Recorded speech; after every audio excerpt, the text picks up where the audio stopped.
Ooh, hi everyone, it's the middle of winter where I live. It's a very, very windy day. It's a very, very cold day. That pile of dirt is where that Russian blue cat loves to play.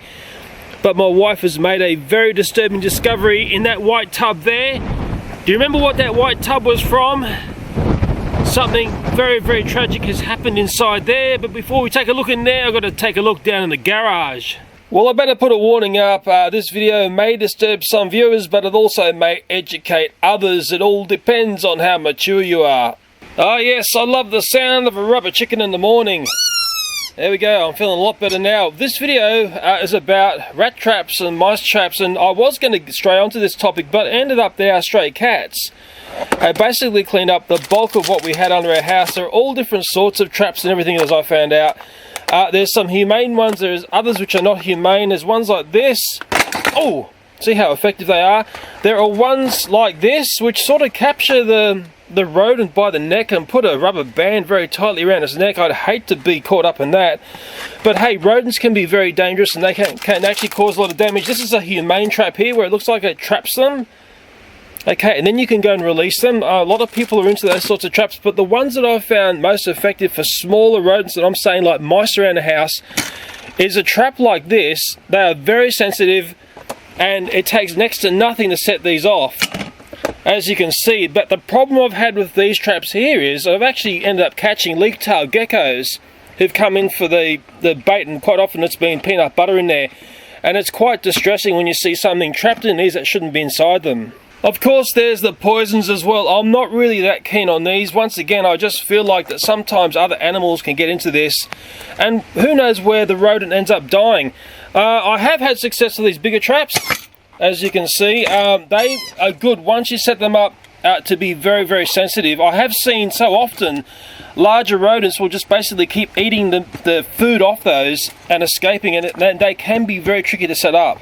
Now, one thing about all this here is there's basically an industry around trying to catch rodents and mice and rats and whatever else. I mean, a trap like that, all I remember was it wasn't that cheap, but hey, it might be the best thing since sliced bread. Maybe my audience knows about that one there. There are other ones like this, the concealed one, like there is basically all different sorts of devices. But what has happened outside in that white tub has reminded me of one of the most effective ways of catching rodents. Well, I better put on the gloves because this one's gonna get ugly. And I know you like it when I get these gloves on.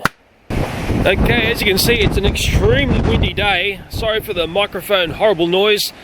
But what is down here is a reminder that sometimes the best traps are the simplest. And if we take a peek in here, we're gonna start to discover what has gone on here. Okay. I'd say that rodent there is a goner. And there's also a bee or something down there as well. Well, here's our veggie garden right in the middle of winter, or part of our garden, and this is the time of year when rodents are moving around, rodents are breeding, and rodents are always looking for food. So if I put my Sherlock Holmes brain on here, I think I know what's going on. The rodents at night would be scouring around on top of these tubs and the bricks there, they'd love it there. And one daring rodent has decided to play on the tub here. It's probably scoodled around on the edge here and has haplessly fallen into the tub to its death, because this is full of rainwater and it's one of the simplest ways to capture rodents. Well, the rat this time around got very unlucky, but this is the way you set up a trap like this. They're very simple to set up. You basically have it so the rat can come up from the garden, get onto this plank here, and this plank here I've set up a very simple pivot point here, just using those clips there, and we can just pretend for a moment that the gold Thomas there is a piece of cheese. And I'll just grab the rat here. This has only just happened last night because my wife comes down to the garden every day. Oh, poor thing, but hey, I'm not that sad because these things can be highly destructive, and I'll just show you how the trap like this works. Well, basically it's a balancing act to death. It's a very, very simple trap, very, very cheap to set up, and the rat would come along, and they are inquisitive by nature, and they love to eat, and there would be a nice bait there or something they love to eat. Peanut butter would probably be perfect. It would start nibbling, and guess what? Oops, good night, sister. And because the timber's weighted to that end, it resets for another catch. But the real trick is to make sure this catches rodents and not much else. So I think the real skill and trick in this trap is not to put too much water in it. I don't want a possum to be inquisitive and end up here and end up falling into the trap. I just want to kill guys like that. Yeah, it's very simple, just those clips there set up in that style there. You can do other methods as well, but that's just a cheap and cheerful way. Goes in and resets. Now when I look down here, it does tell us the story of what went on here last night. There's basically scratch marks, and you can see where the rat has left marks in there. Okay, and he would have been alive for a while, but eventually, of course, he's passed away. Maybe it's time, this boy here, I'll bundle him up and put him in the rubbish and make sure Mummy doesn't see him. Well, I better dive down and get Gold Thomas from there. It's freezing cold water. Oh boy, middle of winter, don't you hate that? And we'll dry Thomas off and make sure, well, he basically stays in my collection. Also a bit curious about the bee here. I like bees. It's not nice to see bees drowning. He may have gone down for a drink and, well, basically got a little bit more than he expected. So who knows they're bees? Is that something special, or is that just a common bee? I like bees. They're very, very pretty things.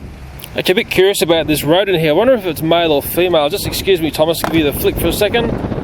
Does anyone know how to sex these things? What do they look like? I dare say my audience can tell me by looking at that. I'm not an expert in that at all. I'll let the audience let me know what's going on there, but believe me, these things, where they do the damage is there. They will go through electrical cables, they will cause endless amounts of damage to your home, they'll cause house fires, they'll rip into your food, they are nothing but trouble. Well, I better leave this video here. Hopefully we've learned something out of this. I might leave this trap set up because I'm sure there's going to be more of these guys around. I know someone's going to say, Leo, we didn't see the way you set up the clips. Well, I put some clips onto the board there. That's the plank, the gang plank, the death plank. I put some clips onto the tub here. These are the big tubs that those cheap Thomas toys that I found came in. They're actually the great tubs for the garden. And then the secret, or it's not a secret now, is down there. I intertwined the, what do you call it, that part there. Okay, like that. So I put one inside the other. So they're actually connected, and it's actually not bad. A nice, cheap, simple way to do a pivot point there. And a little friend goes along there, falls in, and then it resets. As always, thanks for watching, and bye for now on this very cold day.